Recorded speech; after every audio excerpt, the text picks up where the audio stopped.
have your fear, which might become reality. And you have Godzilla, which is reality.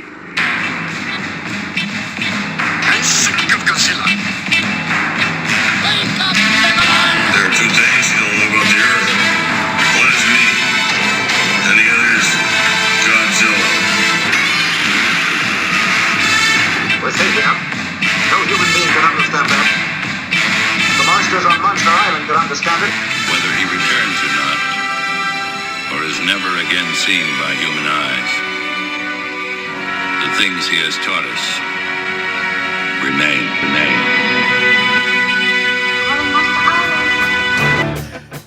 Hey, Jay, what's up, dude? Happy 4th of July.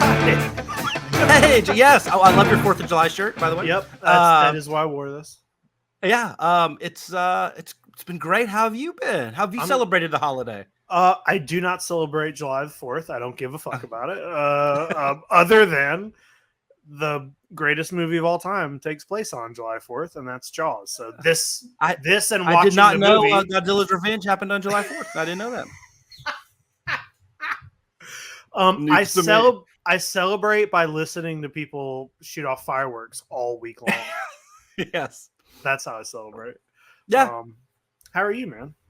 Good. It's 4th of July is very big where I'm out in Texas. We love our 4th of July. A lot of people running around with American flags and stuff. But also with the Texas flag too. Don't because it is Texas. Right. But no, it was good. It was good. It was a true family day, which has been good because this week has been very heavy into G-Fest prep. Toku Toy Town is growing this year. I keep on joking. We are Toku Toy Town last year. This year, we're going to be Toku Toy World. It is getting bigger and bigger. And so just prepping through inventory. And, I had a big setup last year, big booth. We're going to have double the amount of inventory this year. So it's just been a lot of, creating price tags and making sure I have the right information about every piece, because when you buy a piece of Sofubi, I want to make sure you know what event it was an exclusive from, if it was. So just making sure all that stuff is good and getting merchandising stuff all aligned and rocking and rolling. So a family day was much needed, and it was good. And it was only 102 today, I think. So cold front coming in. Jesus. Hey, it's going to be hotter when you come in August, man. Oh, great, cool. That's awesome to hear. I hate that. I hate every bit of that. It's hot. Dude, G-Fest is going to be cool. I'm sad I'm not going. But I just, for anybody listening who's never seen Toku Toy Town's setup and booth, I know you did the tour last year. I'm assuming you're going to do another tour video.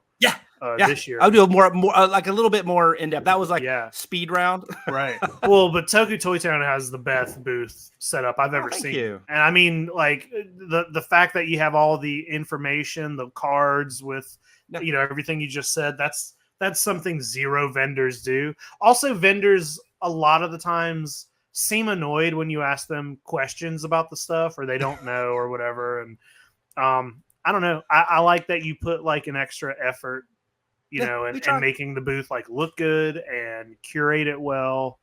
And it's if I didn't know you, I mean, even the fact that I do know you, if I walked into a convention and saw your booth set up with your kind of inventory, I wouldn't know what I would have a panic attack. It's so good. There's so much good stuff. I'd literally just melt. I would be like, I don't know what to do with this.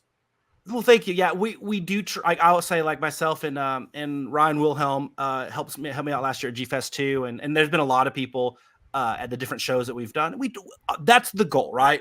And I was actually on a podcast, or excuse me, a YouTube show, the Monsters with Attitude folks, because they were doing some G-Fest vendor spotlights, right? They were doing Diane Doherty from Clawmark Toys and Seismic Toys was on there, and I did one, and they said similar nice words, and it was super awesome to hear, because I was like, that is one of our mission statements is we just want to be different and unique in a space where it's not just toy shows. I think kaiju toy shows as well, the booths, when they start looking the same, it's less fun, right? And I think we want to have a space that's cool, that people can go and discover Sofubi for the first time. A lot of people, I mean, that's we're really sometimes advertising that type of collecting, because a lot of folks don't understand it, don't have access to it, haven't seen it before. So we want to be a safe place they can go and they can chat with us. And Ryan and I, we love talking, so we'll talk for everybody about everything, even if we know like they're not buying it, just because it's like, hey, this is super fun, right? And that's what you want to go to, and that's what you go to Yeah. G-Fest for. Yeah. The vendor room, and you'll know when you go to G-Fest, hopefully next year, is the vendor room is really like, I always call it like the food court at the mall, right? It is it is the fun place to hang out and chat with people. And it's really cool. I mean, that's really where you hang out during the day. Those that don't go to like the panels and stuff and whatnot. And then you hang out and, at the other areas at night. But it's super fun. And this year we're leveling up, and we're going to try to do something even like bigger and bolder with our setup. It is a larger space now. So that's great. One thing, I didn't know if you saw this, and this isn't related to me necessarily, but it's been got a little bit of controversy online, is G-Fest announced this year that their vendor hall is essentially like 4 like big like hotel ballrooms, right? Like it's all, they tear down the walls and it's one big giant space. But that was the artists and the vendors. And there's like 10, 15 artists there, including like Bob Eggleton and Matt Frank. There's a few more that do that as well. And then there's some folks that do more art projects, like they do like their own like kaiju games, role-playing games and card games and stuff. They're actually getting moved to a different section of G-Fest. So they're not going to be with the vendors. So it's only going to be toy and shirt and merch vendors in the big one. And then like the Bob Eggletons and Matt Franks are going to be kind of near where the rooms where you have like the autographs, like the celebrities are. To me, it's interesting. I think a lot of people are like really excited because it's like, okay, I can focus on the art, but the vendor room is highly trafficked. To me, I just feel like it seems like kind of lame for those guys who are going to get pulled out of the high traffic room, but in a new space that might not get it. It may or may not. I don't know.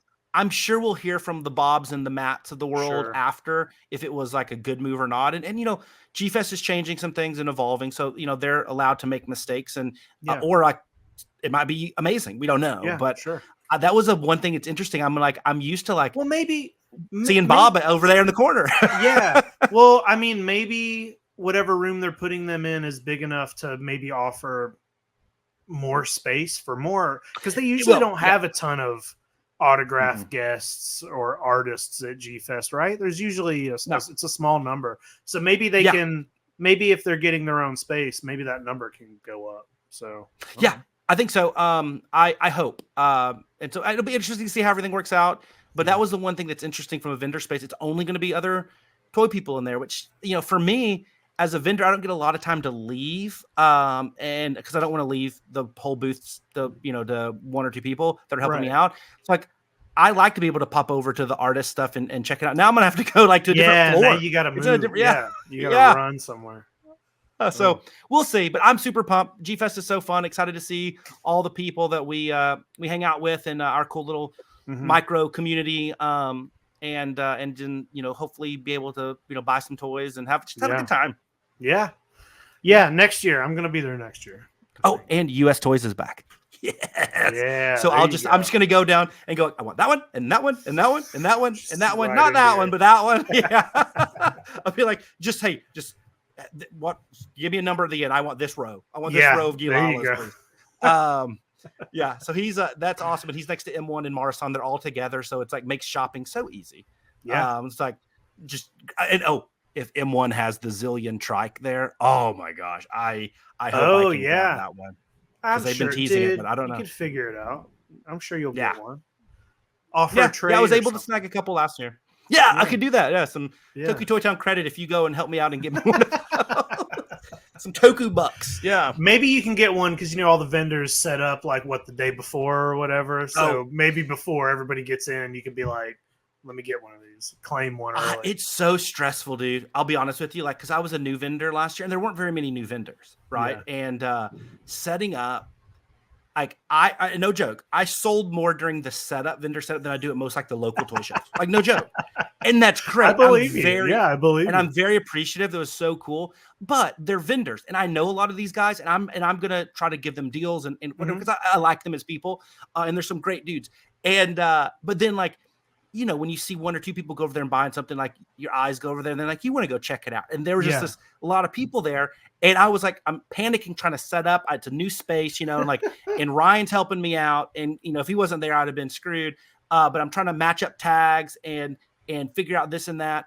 And like people ask me, well, how much for this? How much for this? And I'm like, I don't know, man. I don't know. And like, so this year, I think I'm going to like set up the perimeter and like close it off so we can just set everything up. Sure. And film. And then just like, and then drop like, okay, the, you guys want to drop the curtain.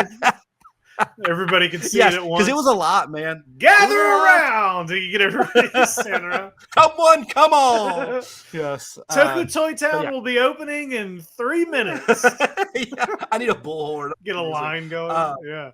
Oh, yeah, it would be cool. Man. But no, that was last year it was insane that the setup day was like a sales day. It really was. Yeah. Just to like really intelligent, like people that know the space really well. And and they're like, I want to get out here before like I'm not gonna be able to leave my booth. So like to your point, the whole like this is my best time to actually get what I want. You're right. So we'll see. Cool. Well, Jay, let's talk about some stuff. We got Kaiju pickups. Oh, what a glorious day. Oh, Kaiju pickups. With our host Jacob and Jay. Rock on! Yes! We got no news this week, right? We're doing some pickups. You know, we'll do some pickups. There's news. Yeah, but we don't. Nothing to talk We about. have Nothing, no news. We have no news. Yeah, there is Exactly. There's always news. There's not a day that Sure. goes by in the kaiju community, especially in the collector segment. Yeah, doesn't have every something. day there's something, but nothing that we're gonna talk about tonight. So, No. We figure like we both, have some pickups, and I know we're talking about Ultraman Rising, which is a lot of people have been talking about. So I figured like that's enough to carry the episode. I think. Sure. Now I have a few pickups. You said you have a lot, right?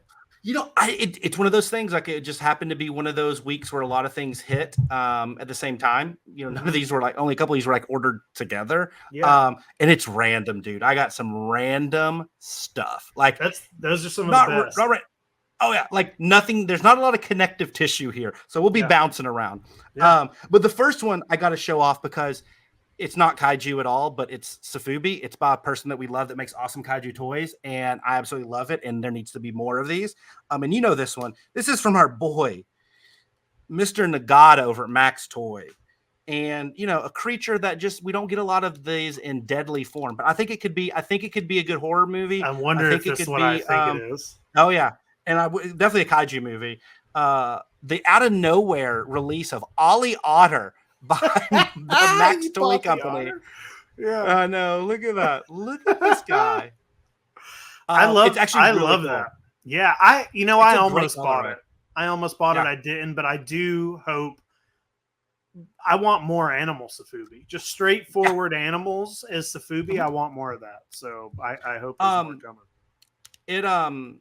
It sold out really quick. And then I think there's one left on Monster Patrol toys that he sends some down there. Sure. But so guys go online and grab like the last one there. But it's a beautiful sculpt. I forgot who the sculptor was on it, but the paint job is what sold me. I think it's just beautiful work. It is. It's beautiful. That black and pink is so good.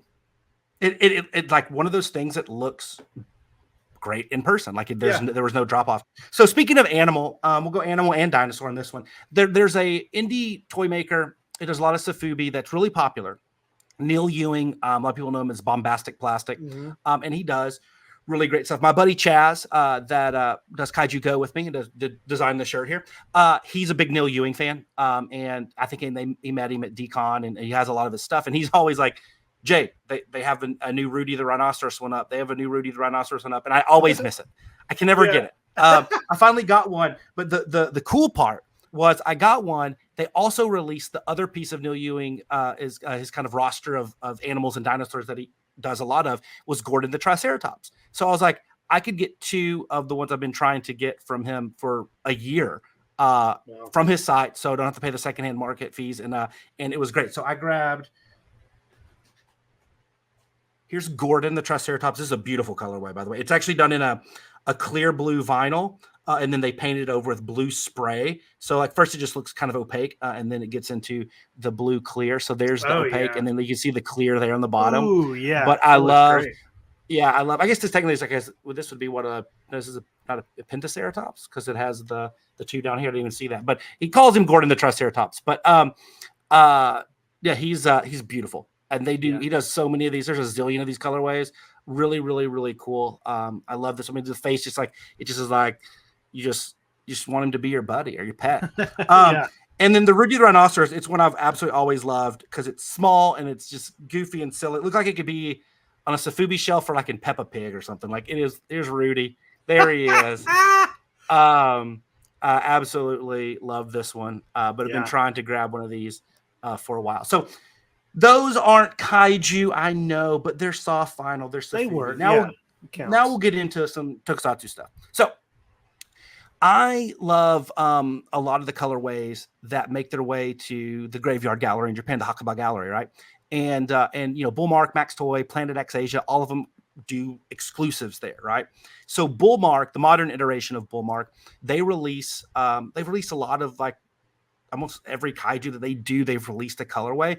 Well, they did one of their medium size, the 6-inch, the smaller Heteras in the classic Hetera sculpt, but in a really cool colorway. So I picked that one up, and I don't have a lot of Hetera stuff, and I don't have a lot of in the 6-inch size, but I kind of had a space for a smaller piece, and I grabbed this guy because I absolutely love this colorway.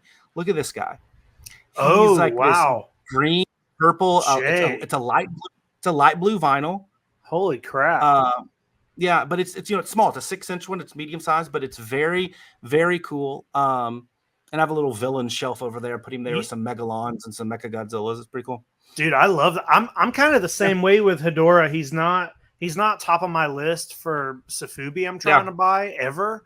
But that's one that is one I would grab that in a heartbeat. I love this color. Those are really great colors. It's like a spooky kind of it reminds I don't know, there's me almost of like Halloween.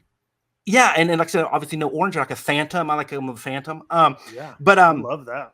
Yeah, I mean I have two Hedera pieces. I have that one, and I have one of the 450s that it was the colorway for, I think it was the Summer Festa. Yeah, it was the Summer Festa marble, the pink and green marble, and they were doing eye tests to see what color eye they wanted to do, and it was one they didn't choose, and I was able to grab one of the one of ones. That's cool. Those are my two Hedera. That's the only two I have. Yeah. Okay. So the next one, let's go. We're going to talk a lot about Ultraman. Okay. So I'll do a couple Ultramans. Now, do you remember how I always flipped out when they would release like the random tie-in with Japan Airlines, the JAL, and they would do the white and red colors. And I have the X Plus, right? Yeah. Marasan did a JAL exclusive once again through the JAL shopping, in-flight magazine exclusive. But they did their 450 Ultraman in the white and red. So to go with my X Plus, I now have the JAL Ultraman. That looks good. It's really good. I love just the plain white and red, and I know I love that classic sculpt. But I put this next to the JAL X Plus together, and they look amazing. It's like my little airline specific Ultraman. I love that. That's very cool. Jay, I saw the figure Monster Arts Ultraman Rising figure in Target or something, or in Walmart. Whoa. Yeah, Walmart. Yeah. I thought was crazy. That toy doesn't look great, but I was surprised. Doesn't matter. Monster Arts is usually really good. Yeah, 100%. No, and we'll talk about that more. Like that. I think that's a good thing for them. For sure. Yeah. So the next thing I got, we actually talked about on one of the shows. It was in our toy news, like these are some upcoming things from one of the festival. I can't remember if this was from the Sikaluna Fest or whatever, but it's from a company it's from Dream Rocket, and I don't own any Dream Rocket. We've talked about them on here, every now and then. Yeah. But they released a few of these, and these two in particular, and I just fell in love with them. I mean, they just were like, these are amazing. This is how I want my Ultraman and Pigmon. So I got these awesome from Dream Rocket. These little guys here. Those are so much bigger than I thought they were. Yeah. So here's this. This is Oh the my Hedera that's God, 6 look at- inches. So he's Yeah. about 6 or 7 inches tall. Yeah. Dude, I don't know why. I don't know why, but when you look at sculpts like that, I thought Yeah. those guys were like 3.5 inches. No. So they're Those are kind of that chibi. They're kind of that chibi style, right? But they're big Dream and they're Rocket. cool. Yeah, they're really cool. And so I absolutely love them. The Pigmon is wonderful. I love the Yeah. Ultraman too. I think they just look good together. But yeah, I mean he's a big boy. He's like a I love mad how ball of round legs. it. I'm on their website right now looking. Yeah. Ultraman is sold out. Just to let everybody Ah. know. Let's see. I'm looking for. Oh man, they had another. They do the Safubi of the shark and the swimmer. Yeah. That might be on my list next year for a top. Is that the 10 one where the figure. shark is kind of like in a C shape, like it's in a swimming yeah or a J shape, I should say, going that way. Depends which J way. shape. Yep. So very cool. So those are kind of my Ultraman pickups. And then stuff, I got, dude. I know one I'll save the one that we kind of have. We got similar, different variants, but similar ones. I'll save that one for when you go. But so I got I'll do together 89s, 4 new in, 4 going out. So I got 4 new in. Yeah.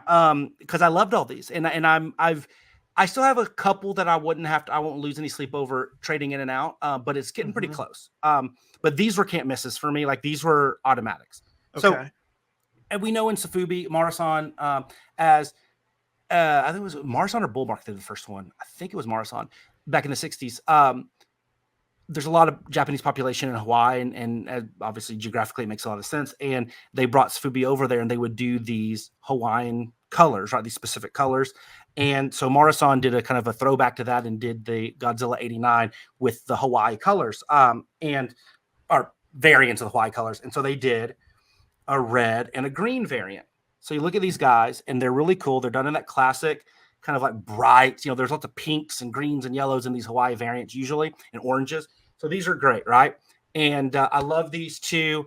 They're wonderful. But I was like, okay, cool. I got those. But then like a week later, I learned when they did the pop-up, these were all Lucky Bag exclusives. They had a third Lucky Bag variant. And what they did? They said, hey, you can get one and get both colorways. We'll just split it right down the middle and do one side green and one side red. So I got the two-faced version here as well. They look beautiful together. Yeah. I love those. Dude, the red and yellow one looks like infrared. Like if you're looking at Godzilla through an infrared. It does. Yeah, It totally or something. does. Yes, Yeah. your night vision goggles or whatever. Yeah. So the last one I got is already in my upper tier. Like this is an untouchable. This one will never leave the shelves. Because I love the Aurora effect. I like the cellophane. I think it looks cool, especially when done right. Yeah. And they did it right with this one right here. This guy is absolutely gorgeous. Oh yeah. Now, this with the blue inside spray, so the spray on the inside and the cellophane and the clear, they have released a 99, a 95, a 73, 54, and the 89. So they've done a lot. With this exact same look, but with the bright pink spray, they've only done the 99. So that's coming soon. Yeah. So this is cool. I actually have one of these for sale at G-Fest. I actually will have one of the 54s and 73s and 99s and 95s as well. A whole set. Oh man. I think I have literally like 30 Marasan Godzilla 99s of different colorways. Like I think I might have like 15 or 20 different colorways. It's amazing. It's going to look all good together. I don't know if I want to sell. I just take pictures and be like, no, just for looking. Not for sale. I'm gonna Jay, keep them all. don't be like the other vendors. I would never do that. Everything except for the giant mural that you did is I will sell probably. You can sell that. Yeah. Fuck no. it. No. I mean, I guess I have the digital. I could just reprint it, right? Yeah. But look at this guy. I absolutely love him. He's my boy. That's great. Actually, how I have mine set up now, I have like 60 of them, like kind of in one area, and then it goes under some shelves in a long way. So if you look at it, it almost looks like, I don't even know, like It almost looks like a pipe, right? Like you're smoking, right? There's a long, skinny rows of 2, and then it goes up, expands out. Yeah. Well, the very end of the 2s, I have one of the big 450 clear Shinji Nishikawa exhibit exclusive Biolantes, the big, and it's clear and has the inner paint and everything. It looks beautiful. And so how I have it set up is I always have one kind of squaring off with him. And I used to have the Shinji Nishikawa exclusive 89, and it doesn't look great. This guy looks perfect with it. So he's the guy right now that's battling the giant Biolante on the shelf. It looks amazing. So I was really excited about that. So the last 2 things I got, one thing is shockingly not on my top 10 list, but it's one of the coolest. I truly believe it's one of the coolest pieces of Godzilla Safubi that's ever been made. And you'll know it when you see it. Like it's not rare, but it's not like super common, but it's beautiful. And I just think it's so like, it's an important, cool thing that Mara-san did. And then the last thing I want to show, I got a top 10 pickup. I got up the top 10 list. I'm back in the game, brother. But first, the really cool one, and this one could be a top 10. It really could. I probably like it more than some of the stuff that's on my top 10. But I mentioned Godzilla's Revenge today. The reason it was on my mind is because we know that debuted at the Toho the Champion Festival, right? That kids film festival, and they would do that, and they would do other kid-centric shows, and that ran for a decade, right? Probably through the late 70s. Well, if you remember, the logo of the Champion Festival was a Godzilla with like their seal under his tail, the seal of the Champion Festival. And Mara-san in 2000, I don't know when it was. I don't know the date. It was 2006. They did a Safubi of the logo Godzilla. And so I was able to pick this bad boy up, the Champion Festival logo there, right there. So it's really cool piece. It's big. I don't have the date on here. 2006. Okay, I wasn't far. So this piece is so cool. It looks great on the shelf, and it looks just a spitting image of the logo. And the Champion Festival obviously super big for us because we love the films and the shows and of that era, and obviously as it got kiddie centric, which is we love that stuff. But it was the Champion Festival is so huge. Also, I need to rearrange the shelf because I actually have when the actor's name is it Kawase, the actor that played Ken and played the little boy in Megalon. Okay, I had him sign a black and white like advertisement from a trade magazine of the Champion Festival, and so I kind of want to put this next to it because this logo's on it that I got autographed. Yeah, by. So I kind of want to put that next to it. You should, dude. That's such a good piece. It's so cool. And then let me look. Here's the steel. Yeah, it looks really cool. Whew. Yeah, that's awesome, dude. Yeah, I was really pumped to get that at a good price. Okay, so top 10. Yeah. So, Jake. I don't know. Like, I feel like we should, when we have one of these, we should start like doing a little like jingle or something, like maybe some clapping. Yes. We got a new one. So this was number 10. I think maybe on whatever our next episode is, if we can remember, because I know we're gonna maybe do something different in between, but we should do an episode where we do kind of an update of where we as far as our top 10s. Yeah. And has anything like technically not fallen off, but has something been deprioritized? It has to stay on the list, but it's yeah. But so this was number 10 on my list. I've been looking for this guy for a while. It's of the 10 on my list, probably the easiest to find, not easy to find, but it's just gone up in price a lot since it came out. And it was just a little bit of a miss on my part. I liked it when it was announced and I just didn't get it. I didn't win the lottery. And so I just kind of forgot about it. And then I never got one for the store. So I never reminded, it just never happened. And I was like, you know what? I was bidding on an auction for another top 10 and I lost.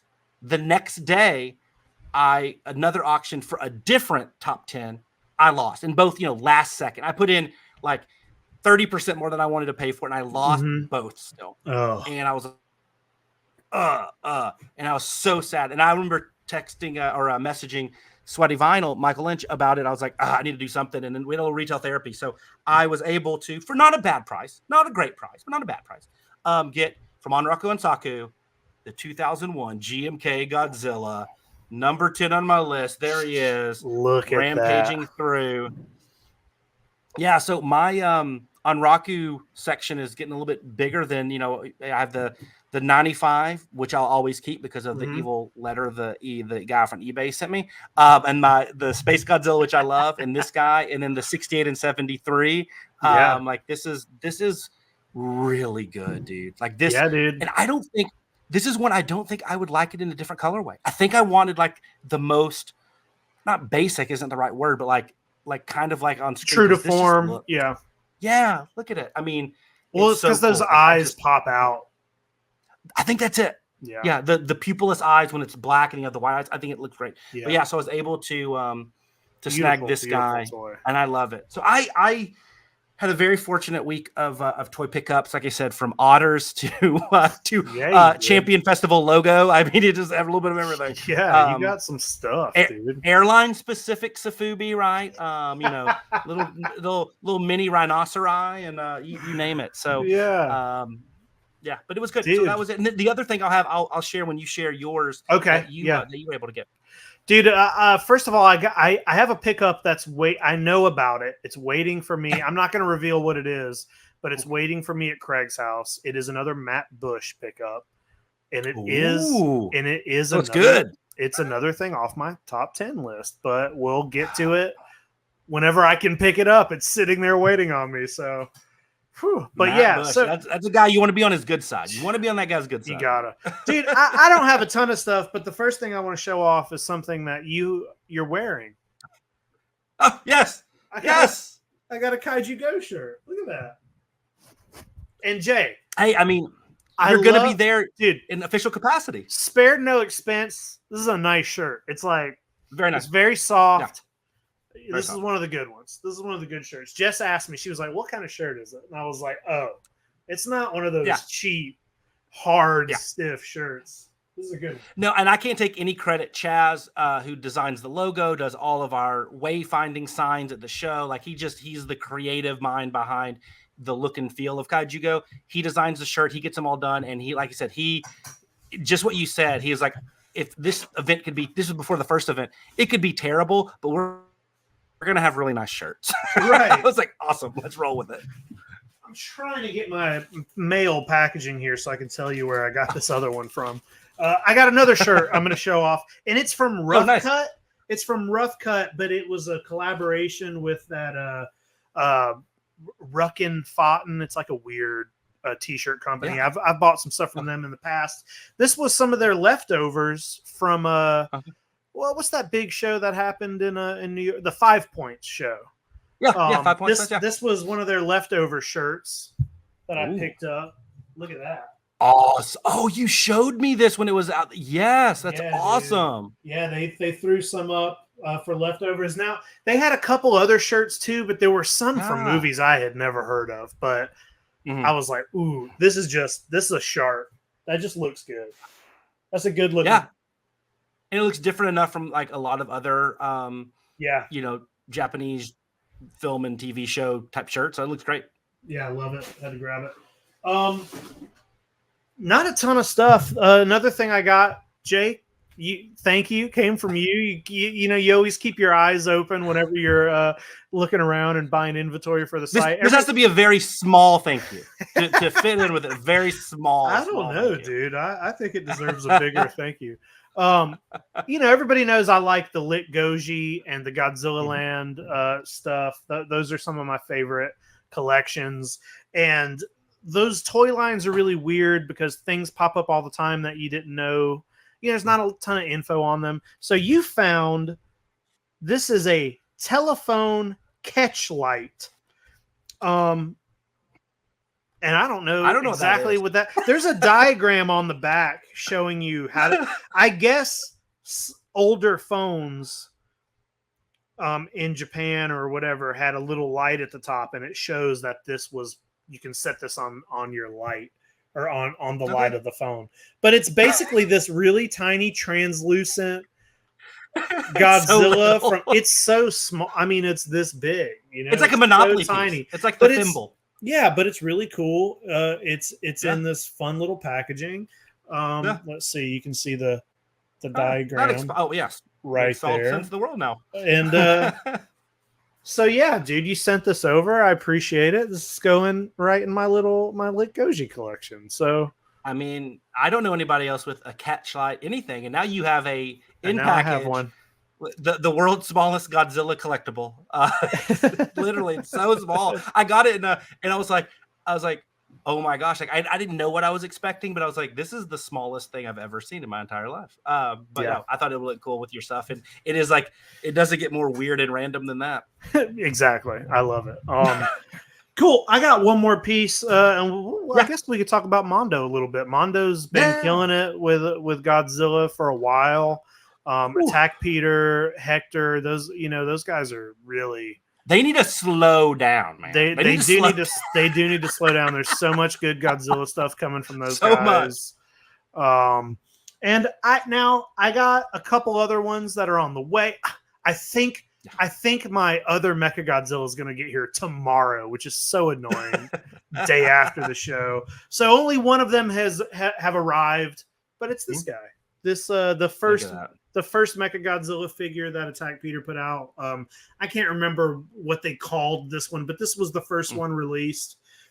And I bought the first two. Jay, I believe you have this as well over there.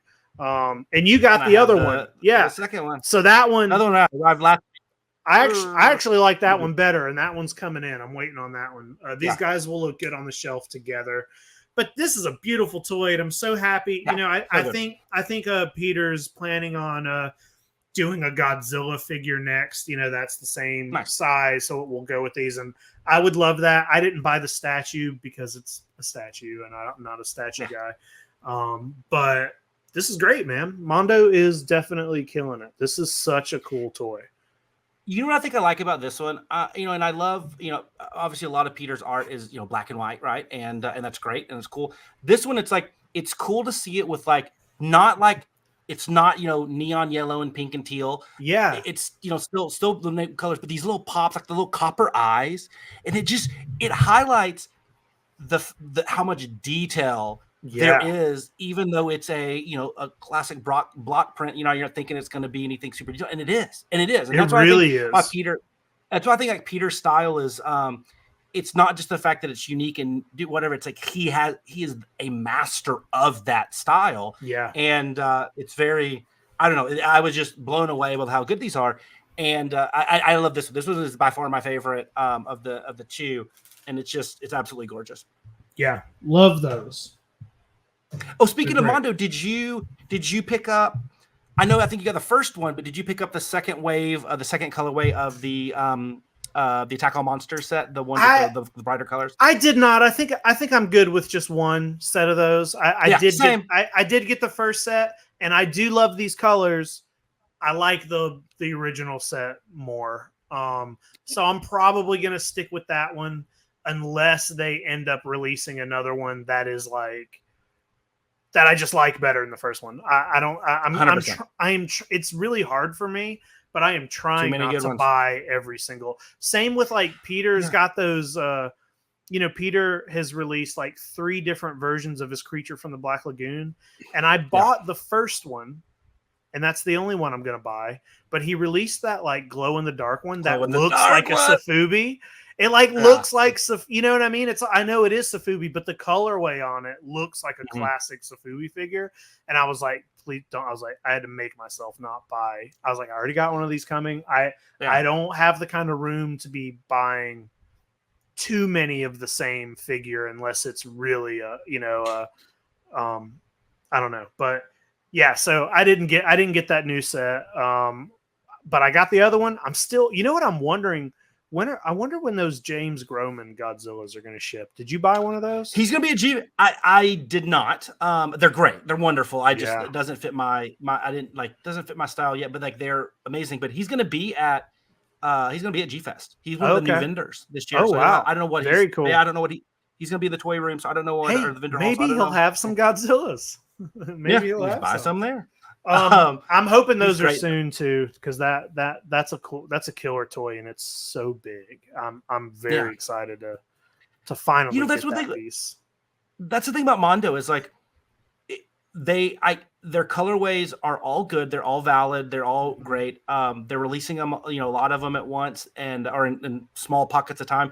They're big. So it's hard because they just take up so much space. Like, I was, when we started seeing like the 84s and the Hedras, and then they got the Space Godzilla and the Biollante and the Rodans, it was always my intent to like buy all the colorways I like. But then I'd be like, no, I don't have room. Yeah. And so I try to only get one of any colorway, and almost any of the Safubi, says the guy with 89 of one, but you know what I mean? Like outside of that, like I try to do that, but it's hard. Mondo's making it hard. And hey, that creature, I like Universal Monsters as much as the next guy. Like I really do. I think it's cool. I don't own one single piece of the closest thing that I have to a Universal Monsters collectible is the Patreon exclusive cassette tape artwork that you did for YHS. But I almost bought it. The glow in the dark one. I thought it looked so good. It's so I thought it was so good. His creature is so good, and I don't think he has plans to do other Universal Monsters, but I imagine a whole collection of Universal Monsters in that style. And I want it. Talk about looking like a shelf, like looking good and complete, because the lineup. Everybody has it ingrained in their head. They know the Frankenstein and Dracula and the Wolfman and the Mummy and whatever, like there with the creature, like, but done in a Safubi style altogether. Oh my gosh! I also think we're gonna have Peter on soon. Me and him have been talking. Hard questions. Well, me and him have been talking, and he mentioned like, hey, let me know next time you guys are recording. I'm gonna pop on, and we couldn't make that happen tonight because I forgot. Sorry, Peter. But maybe next episode. We're gonna have Peter. I'll be like, oh, Peter, question one. Why are you trying to kill us all by releasing all these like so close? Exactly, dude. They've been great. Not Godzilla related, but Mondo really. They released I think it was at 5 Points that weekend. They released the Michael Myers Safubi and the two American Werewolf in London figures. Yeah. But the figures come with an extra head each. So if you get 4, you got 4 different figures, but you got to buy 4 of them. And they released all of that shit at the same time. And I'm like, hey, dude, I don't have $700 to drop at one time. And I bought the Michael Myers figure. I did not get the American Werewolf in London figures, none of them. But it's like one of those things I still might go back and try to get one. Yeah. I'm not going to get 4, but it's like, oh man, it's just too much stuff, dude. Too much stuff. I can't remember that was that 5 Points? Was that or Monster Palooza? They all happened so close. It might have been. It was Monster Palooza. It was Monster Palooza because it was all everywhere. So it was all the horror stuff. Yeah, Monster Palooza. Yeah, everything's happened so much in that little bubble of time. And it's like there's so many events and festivals, and it's like Kaiju Brooklyn was right around that time too. Like it was everything. Yeah. Hey, Jay, I know we're going to talk about Ultraman Rising here in a minute, but I want to talk about. I watched another movie that I want to talk about.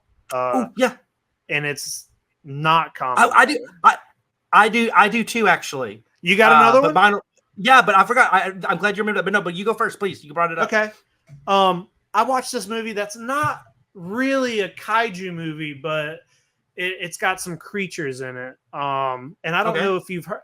I was like, God, should I shoot Jay a message and tell him about this movie, or will it be more fun to just talk about it on the show? Yeah. So I watched this movie called The Primevals. Have you heard of this? Is this the one that was like it's like stop motion? Yeah. Yes. So we chatted about when they released. Did we talk about this? Not on the show, like on offline, about the they were doing like a special screening somewhere of it, and we're like, man, I wish I could go to this event. Was it in Atlanta? Maybe they were doing it. So, for anybody who doesn't know, this movie has been in production since like the 60s. The director, I got his name here, David Allen. He did a lot of work in his early career, on films, did a lot of stop motion stuff, and he had this screenplay for this movie he wanted to make. It didn't happen, over and over. It kept getting changed. You can go on YouTube and find like early, like from late 80s, early 90s, like screen tests and stuff for this movie that didn't get made.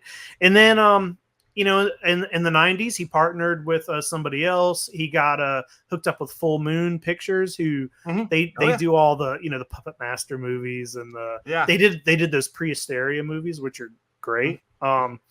Anyway, in the 90s, he filmed this movie, got it like mostly complete, and then he died.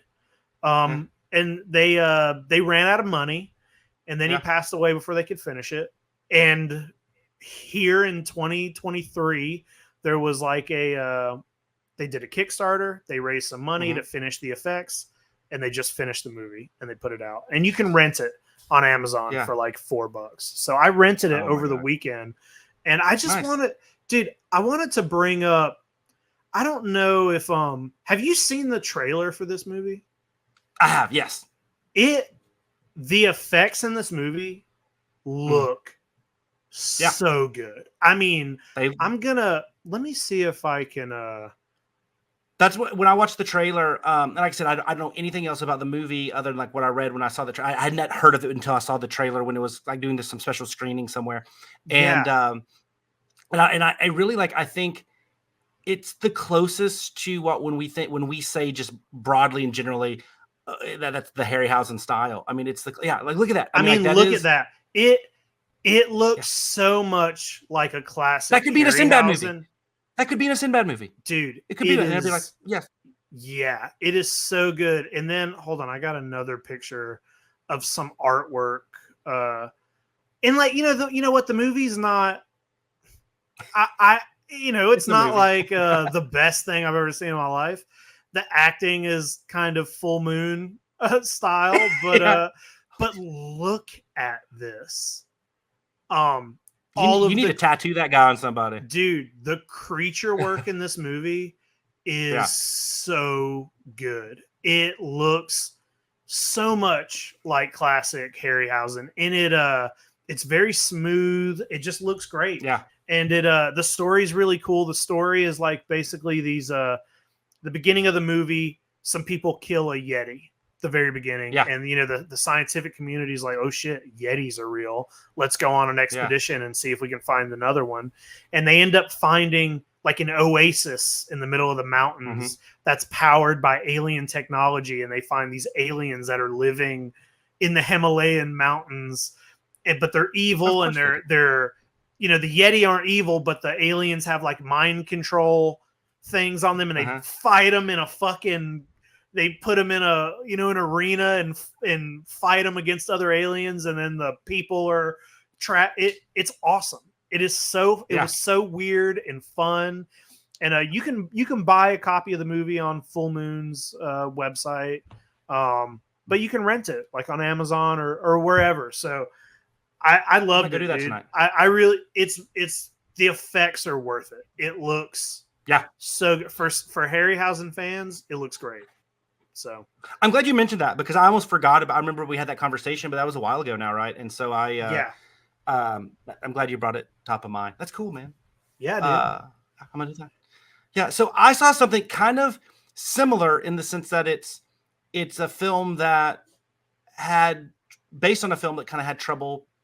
We're not getting made, but it's lost. So, we always talk about lost kaiju films, right? And you have the two Japanese Kongs. You have the South Korean Bulgasari, which we know was for the North Korean Pulgasari. But one of the lost films I think is probably one of the most famous is 1934's The Great Buddha Arrival, and the SRS released the Japanese indie film The Great Buddha Arrival, which was done in. What was 2018 or something? I might be getting the date wrong, but recently. And it's the movie, it's so, it's hard to explain. It's like we almost need a whole hour to talk about this. So I'll just try to summarize, not the plot, but the main takeaways, because it doesn't spoil anything. But it's so meta, and indie and meta and stuff. It's almost like you, there we go. Sorry, I just realized I messed it up when I. No worries. So it takes place in a world where the actual Great Buddha Arrival movie was made in 1934 and was lost, right? So that was real, right? But it also, in that same universe, there's the rumor that the Great Buddha Arrival was actually the real director filmed it because it's something he actually saw happen. So it was a fictional movie based on that, and then it's just like basically going, you know, a filmmaker going back and trying to basically create a documentary of sorts to that, and of course the Buddha awakes again and everything. But the ending and everything about it, it is just, it's so bizarre and odd. And I think it's cool in the sense that in an indie film, it tried to do something like story-wise and thematically very different. I don't know if they were successful at it. I think there was some, like, at the end, the kind of what the Buddha was supposed to represent versus what it did. There was some, like, there was a little bit of a, I don't know, like, I think that kind of missed on a few things, like I said, without going into details. But it's an interesting movie to watch. It's on Tubi, so you can watch it for free on Tubi. But it's not, don't watch it as a kaiju movie. Watch it as like, oh, this is an independent film based on a lost film. That's a cool concept, but it is a little, like I said, it tries to get almost like meta for the sake of being meta, and I think it might not hit everything. But there are some parts that are really good, and I think that overall, like, they do some really cool stuff. But for, you know, one of those Japanese independent shows that always gets picked up by SRS, I think it's probably one of the better, well done ones, better produced ones. Yeah. But I don't know if, like I said, if it delivers and really accomplishes it. But, you know, kudos for the effort. And but it's worth a watch. And like I said, you can watch it on TV for free. But very similar years, it was like there's some. It's something that didn't obviously have the best based on something that didn't have the best production schedule. You know, like Primevals. I got you. So yeah, but it's cool. It was cool. Definitely worth a watch. Yeah, I'll check that out. It sounds fun. Tubi's been great. I mean, it's been a lot of Tubi's got a lot of kaiju stuff on it. Yeah, it really does. There's a lot of good stuff on there. Yeah. Well, dude, let's talk about Ultraman Rising, because, you know, this movie, I was kind of excited about it. It was just cool to get a new Ultraman something going to Netflix, animated. Now, you got to see this in a theater, and I did. You know, we haven't talked too much about it, but you like this movie. You said you were surprised, right? You were surprised by this movie. So I have a very my Ultraman Rising to me has a big caveat in it, because this is kind of my big takeaway without getting any of the specifics on it yet. I really enjoyed this movie. I really like this movie. I think it was really great. I think if you view this and you analyze it as a film that is meant for adults, and you really look at the writing and the story, a lot of stuff starts to unravel, right? So, like, I view this as, like, if I'm watching, you know, like if I'm watching, you know, I'm trying to think of like something of this kind of this, not like for like little kids, but, you know, watching like a Despicable Me, or watching something of that. If I'm watching it through those lenses and like the concepts and how they do the story to somebody that is 5, 6, 7, 8 years old. Sure. Which the theater we're at was full of people kids that age that were coming in from a local rec center. That I think, like, that's fine. And so when I view this movie, I view it on pure enjoyment for that age group and some other things. And I really, I love the heart, and I loved a lot of the stuff about this film. But, you know, like I said, we could sit here and honestly, and even though I love this film, I could sit here and write an encyclopedia of like things that make no sense or like need explanation or like whatever, 100%. But that's not what, I don't think that's their goal. And also I think from a business lens, from a franchise lens, look, Ultraman has not successfully captured the American public like Godzilla did, right? It just hasn't happened. And a lot of that is, it hasn't had that, you know, the anime that came over, you know, is gory and violent, and parts of it weren't very good. I mean, the first season I think is great, but then the second one is just terrible. But anyway, I think they needed to have something that could appeal to that, you know, that kid, and have toys in Target and Walmart, and have to be able to make it a franchise that a kid who has no direct access or has no experience dealing with 66 or Ultra 7 or Ultra Q, doesn't matter, that they can go in there like, I like this new superhero. For us that are fans of tokusatsu and us that, you know, are of a certain age, like it's hard for us to view it through that lens sometimes. Yeah. And I think from that standpoint, it was a very successful. And like I said, I really did enjoy it a lot. Like no doubt about it. Yeah. Well, boy, I don't know. You mentioned how you got to kind of look at it. If you don't look at it too critically, then it doesn't fall apart. Here's another way. Here's another way of viewing the movie that will make it fall apart. Viewing it as an Ultraman movie makes it fall apart for me. I did not like this movie. Yes, we disagree on something. Yes. Almost at all, dude. I was so bored and kind of annoyed by everything. It just, I don't know, dude. It's just like I was watching it, and halfway through, I started doing some research because I was like, nothing about this feels like Ultraman to me. So I was looking up some stuff about the production of the film, and found out that it was not written as an Ultraman movie. Yes, I was about to say. And Netflix is the one who was like, "Hey, would you guys maybe want to change this to an Ultraman movie?" And that annoys me because you know what? If it wasn't Ultraman, I probably would have been like, you know what? That was cool. That was cute. Yeah. But like forcing it to be Ultraman, but then not really having any of it other than the look and a lot of Easter eggs. Yeah, which you wouldn't know. Tons of Easter eggs, but those don't count. Like that doesn't count towards that's Easter egg bullshit. Fun to see them, but other than that, nothing about it is like Ultra. I'm like, this is more like Iron Man. It's like a guy in a suit. It doesn't feel like a two entity like working together as one. You don't know any of that. There's two Ultraman, and it's like, wait, why is the dad still an Ultraman? And then are they aliens? Did they murder? Yeah. There's none of that. He's like rich, I guess, and living in this house where his AI talks to him, and I'm like, I hate how much he talks Tony in Stark. the suit. He's always talking as Ultraman, and I'm like, Ultraman really doesn't do. I know this is a kids movie, so they want the character speaking, but I'm like, there's just everything they're doing is not Ultraman to me, and I was just like, it just made me not like it. Yeah. So this is. I'm glad you brought this up because this is I think like plays right into like how I view it. So. You have to like I'm talking to like our demographic and like we have an history with Ultraman.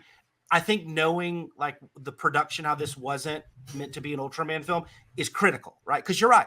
It's not only, and I talk about the parts that just kind of unravel. It's not Ultraman, and even whatever he is, we still don't know a ton about, right? We don't know are they aliens? Are they how does it get passed down from a dad that can still transform to a son that can as well? Like, how is this? What are the mechanics of it? And I heard another person that I know say it, like, I think it was very eloquently, and I want to give them credit. I can't remember who said it. Was like, it feels like you were dropped off into another world that's already been lived in, and like you should know this. Like they don't tell you. But here's why to me that doesn't matter. Because who they're going after to build this Ultraman property in the U.S. are two kids that have no experience with Ultraman. So they wouldn't say like, oh, he's not Ultraman. To them, this is their Ultraman, right? And I view it as like, Godzilla's a little bit easier because even the MonsterVerse, which is so far removed from how we were introduced to Godzilla, there's still a lot of darn connective tissue. Like that's Godzilla, right? Yeah. He can be pink. That's cool. He can do this. His origins can be slightly different. He can, whatever. Totally fine. This one is like, it's so different because I feel like, and it might be the, Netflix, and it might be ILM, all these American companies. I think they tried to make Ultraman an American superhero. And you say Iron Man, I think Iron Man is perfect. I mean, the dude's basically like Tony Stark, but instead of being a brilliant scientist, he's an amazing baseball player, right? Yeah. So to me, like that was hard for me to like, I can't think of this as Ultraman because this is Ultraman being introduced. This is Ultraman, but for this generation, and they're gonna, you can tell the people loved Ultraman because they're all the Easter eggs, but like for me, like I said, as I view it as an adult, as me as an Ultraman fan, Yeah. I would say that this movie was like it wasn't Ultraman. It was like, you know, it was kind of what Godzilla 98 was to Godzilla, right? It was like in that realm. Yeah. But I like I said, like as I said, I'm a little kid. I believe me, I watch way too many kid shows with having kids. I think like it got across some big themes and some good themes really well, and I thought there was a lot of heart in it, and I think it was a beautiful film. I thought the ILM did a great job on the animation. It had a lot of like the Into the Spider-Verse vibes and stuff, and I don't know. So that's where I disagree. Is like I think I agree. You got to see it in a theater though. Like maybe I would feel like that if I would feel like that if I saw it in the theater. I also like, you know, 3/3 of the way through the movie, I was like, I already knew. I was like, oh, I don't think I'm liking this. And but I was like, you know what? People who have kids probably like this, and people who have great relationships with their fathers probably like this. People who grew up watching Ultraman with their father probably really love this. And I'm like, I get it. Yeah. I have neither one of those things. So I was like, to me, this just feels like they should have just left. To me, I would have liked the movie more if it wasn't Ultraman. If they would have just, you know what I mean? I'm surprised Tsuburaya signed off on it. To be honest with you, it's that different. Like I agree. So, with you. Like I mean, it's crazy because it looks like Ultraman. They didn't alter his look. He's, you know, some of the same sound effects whenever he, you know, grows. SWAT and everything. Yeah, like some of the same. You know, they even changed a couple of the early kaiju to be Ultraman kaiju. Yeah, because they, you know, like they couldn't do it to the main kaiju because it was probably all already done before the fucking movie came out or whatever. Or before they made the change from whatever it was to Ultraman. So that's why we got the main villain is not an Ultra Kaiju. But I don't know, dude. I was just like, so much of this is different. I'm just not into it. This is just not Ultra. Like I can look at it and see it, but it's just not. Other than that, nothing about this feels like Ultraman to me. I also didn't like the design of the baby or its mother. I thought just looked so like, I was like, this looks like fucking like Pixar. Like this just to me doesn't look. Ultra Kaiju are so weird and inventive and like magical looking, and this just looked like a generic dragon, and I was just like, I'm checked out of this. The Gigantron was my least favorite of the designs. I thought they did a good job on the existing Ultra Kaiju. The Emmy one, once because they didn't have any work to do. Yeah, 100% right. The Emmy one though, once again, it's like I view it through the lens of them as a business and what they're trying to do. It goes back to you know, Minya is a terrible design to Godzilla, you know, in the original. You can look at like what they're trying to do with this from a we want to make sure that it is something that kids can buy the plushies of and stuff like that. And I mean, once again, I don't love Emmy's design. I think objectively, like it's not great. But being it overly cute and stuff doesn't bother me as much as I don't necessarily like how it. I don't like the overall design. Yeah. It's not the cuteness that I don't like. I like cute. Yeah. I think cute is good. I just think it's a unoriginal, boring design. You know, there's just nothing. I understand the way you're saying you viewed the movie and how you could like it that way, and I agree with that. But I'm a consumer, Jay. I'm not a business person. I'm not a Netflix executive making money. I am the consumer, and as an Ultraman fan and a consumer, this movie's not good.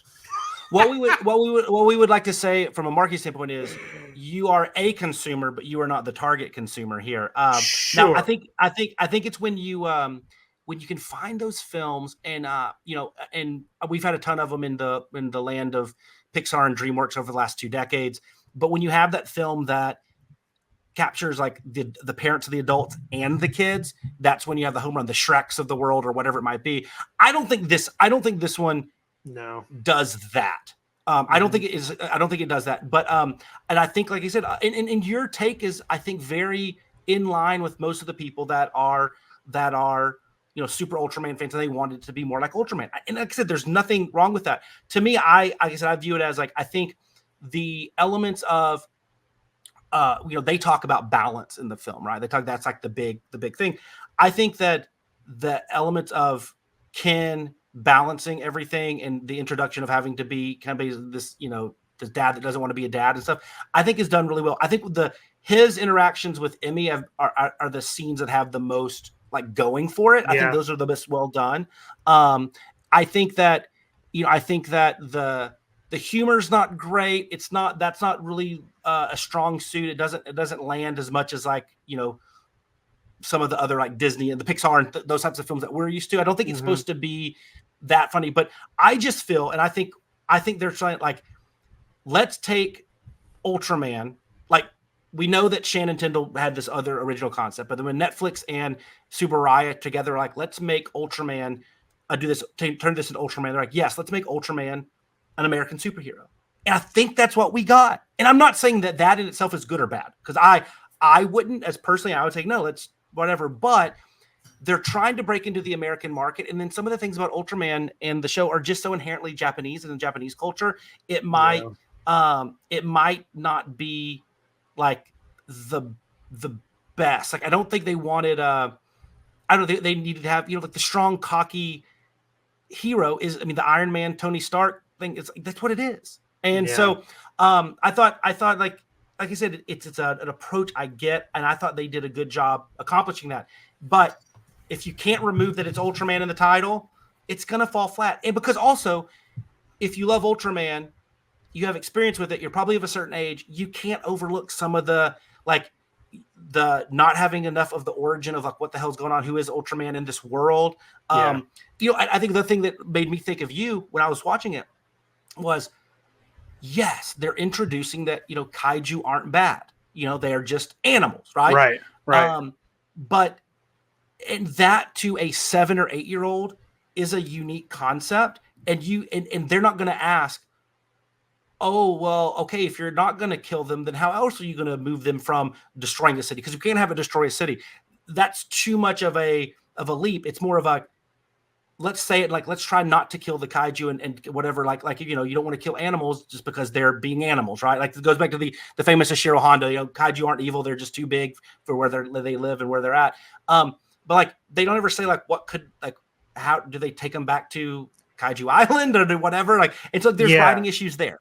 The Kaiju Island was like the one thing I was like, oh, this will be cool. We're gonna get to see a monster. How is that not the final scene? And then you see him like pulling up to it at the very end or whatever, but you never see anything about it or no kind of information about what's and maybe their plan is like, well, we'll explore Kaiju Island more in another movie, but I don't know if this is going to get another movie. Maybe it will. I don't know how. I really do think it's doing. Is it doing good?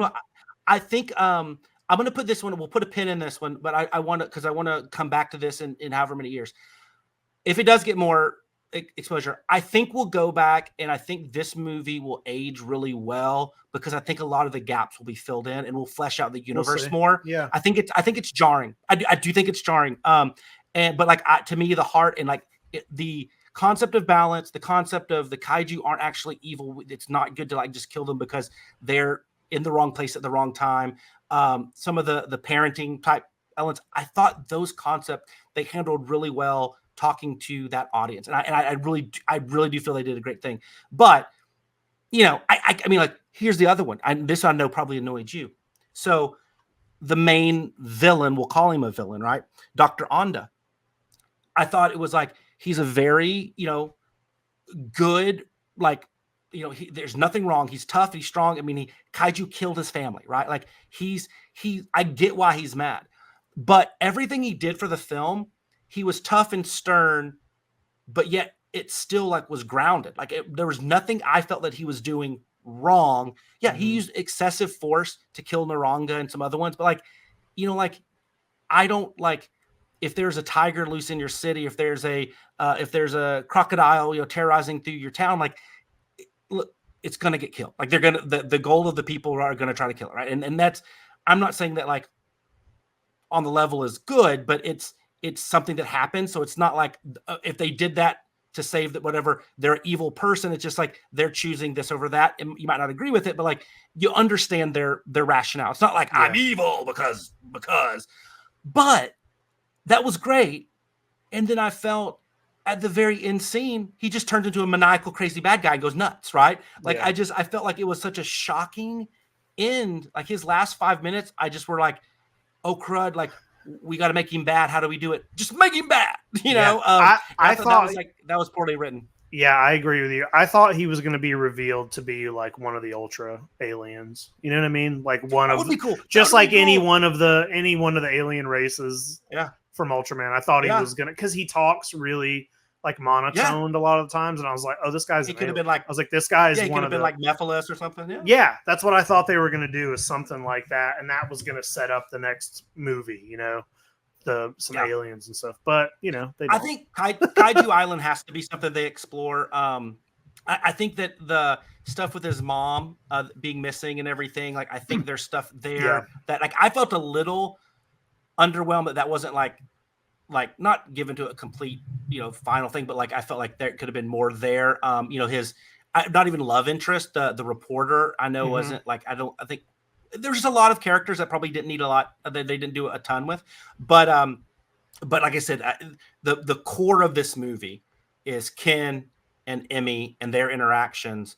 And I thought that was, like I said, I think that part that I thought they did really, really, really well on. Yeah. I can agree with that. Do you think this movie was hurt from, and I'm just saying like from us, like our type of people, not parents with kids that don't have any access to Ultraman, people that like have a working relationship with Ultraman. Do you think it was hurt by those early reviews that were like, it's the greatest movie, superhero movie made in the last 20 years? I think so too. Yeah, I think so those too. kind of reviews always hurt a movie. Even if the movie is good, I think those hype can be a bad thing. Yeah, I think so too. Because then they're like, and I read through that review and it's like, you know, I'm glad they referred to it as a superhero movie. It didn't get referred to as an Ultraman movie very often. I was like, maybe we should have read into that more. Yeah, you know? because it's not. It's just not. It was, yeah. Well, you know, it is. It's the new Ultraman, not our, you know, not Ultraman that we're used to. But you sound like a Godzilla '98 apologist. I know, right? Don't know. I don't know who Godzilla '98 was meant for. I mean, it was meant for everybody, and that's the problem. It was meant for us, but I know it was the worst thing ever. No, there's worse, but still better than Mega Gearus. But like I said, I think it'll be interesting to see where they go with this and how they expand it. And I my gut is that if it does get more, we will like it will. This one will make more sense, not necessarily story wise, but like the decisions that they made that made it kind of too American. And they took a lot of the Japanese. I mean, if the family wasn't Japanese and he didn't leave the Dodgers to play for the Yomiuri Giants, like this could have taken place in freaking, you know, Des Moines, Iowa. Yeah. And it would have been fine. Yeah. To me, this movie has like really low stakes as far as like the Ultraman franchise goes. And it's like, even though I don't like it, it doesn't, it's like, I don't care. You know, nobody's basing their, you know, their run on Ultraman on this movie. Cause like it is made for kids. It's straight to Netflix. Like, it's just like, this is a thing that's there in the Ultraman fandom will American have, kids, but other stuff will keep happening and keep going. It doesn't have like a weight on, you know, it's not like, it's not going to change. You know, it doesn't take anything away from Shin Ultraman. It doesn't take anything away from, and I think it's just its own, it's just its own little thing. And and you know, I've said about Godzilla, I like when they do that, you know, with Godzilla, there's the anime trilogy, there's Singular Point, there's all the weird movies, the American. I love that they can branch out and do everything new and do such weird versions. So it's, you know what, like it's a good thing it's out there. I just think it's a fail in my book. I just think like, we'll know if it does make it, if it makes it any sort of inroads with American kids, because Ultraman just hasn't done that. It's tried. there's something about Godzilla, and I don't know if it's because we have so many of our own superheroes that are so ingrained in culture, right? It's hard to create another superhero because you have, all the big ones. And whereas Godzilla was, when it came in, it was uniquely Godzilla, right? And there wasn't anything quite like it.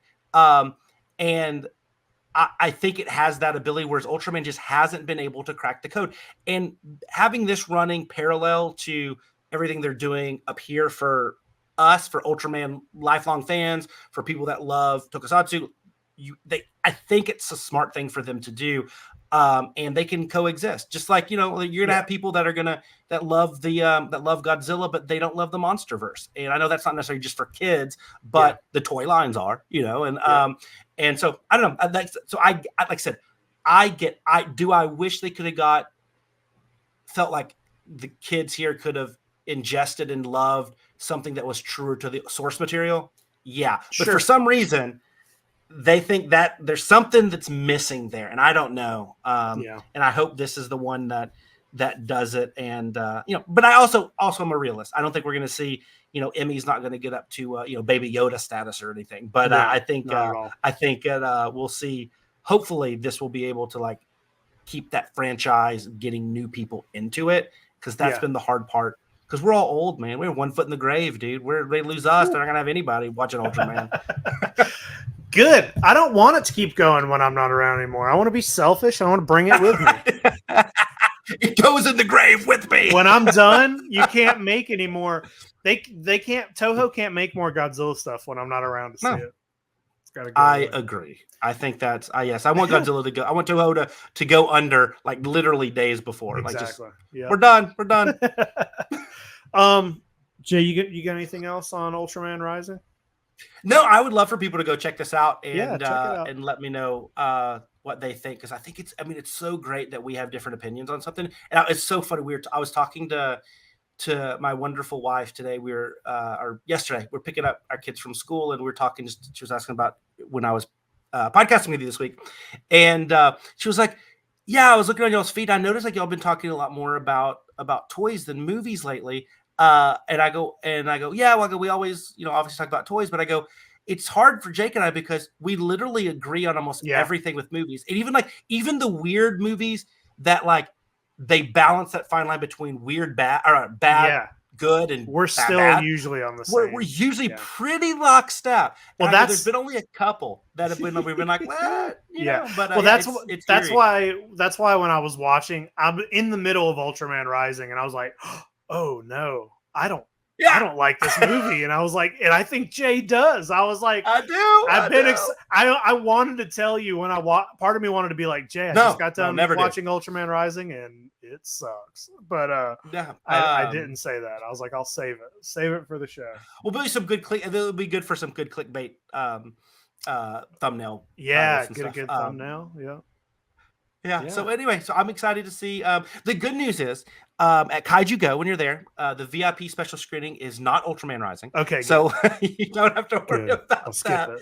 It is tied to the original series. Yes. So no, you're good. You're good. But I saw a lot of people. We've talked about the toys coming out. Hey, what toys? I will say, the only toy I've seen is the only toy I've seen is the dad figure arts. What? Yeah, I have not seen this. Yeah, the Ultra Dad, the figure arts is an Ultra Dad, and then they have and then I think they're the Bandai is because Bandai owns figure arts, of course, but the Bandai more like the classic movie monster series stuff. I think is it's releasing them as well. Okay, yep. I haven't seen any of that or news of any of that. All I've seen was I saw Ultraman in a Walmart. I did not think the figure looked very good, which is surprising because usually figure arts is great. Monster Arts is really good stuff. I didn't think it looked very good. Well, the design is going to be hard for toys because the neck was really long. Yeah, it was really weird looking. Yeah. Then let's see. Then Ben Presto has done some Ichiban Kuji prize items. Okay. We have that's all that I've seen released so far, and then the other Bandai stuff. But X Plus will do some stuff probably. Sure. I think because they are. But I will give you this. This is one of the first movies in the broader, the bigger properties that I haven't, or hell, even the smaller movies that we've watched that I haven't come out and say I need a Sofubi of this. I'm good on this. Same. I'm good. Yeah, I'm good too. I will give you that. It's Yeah. it is, I mean, hell, when we came out of like, what was it? The Latitude Zero. Like, I need a Griffin Sofubi, Yeah. or Everything we watched. the Magic is at Serpent, least- the Magic Serpent. Yeah. Yeah. Death Kappa. It's like, is the biggest miss in all of Kaiju collectibles that we don't have a Hangless Sofubi? Yeah. It might be. I will give you that. So, I love it, dude. I love it. But no, I think it'll be great. I think it'll be interesting to see what they do next with this, if they do anything at all. Sure. Yeah, we'll see. Your way, just cut it. Yeah, get it out of here. Delete hey, it. maybe he can join the everybody's Avengers. Maybe he can save the MCU. Hey, I don't think anybody can save the MCU. Deadpool's gonna try. We'll see. Godzilla can save it. Godzilla can do it. No, Godzilla's in DC now. He's moved Oh, over. yeah, that's he's right. he's hanging out with DC. Jay, I got nothing else on this. We'll continue talking about Ultraman Rising if there's more. If there's any news following. Green. Hey, Comic-Con is coming up. Maybe there'll be some. That's the kind of place where they drop news. So we'll see. Are you gonna moderate an Ultraman Rising panel there? I am. I could see that. I am, but it's just gonna be me yelling at everybody. Stop it, Jay. Unless you got anything else, are you? Nope. All right. Well, we're gonna get out of here. And go. Actually, if anybody listens and they're going to be at G Fest, please stop by and say hi.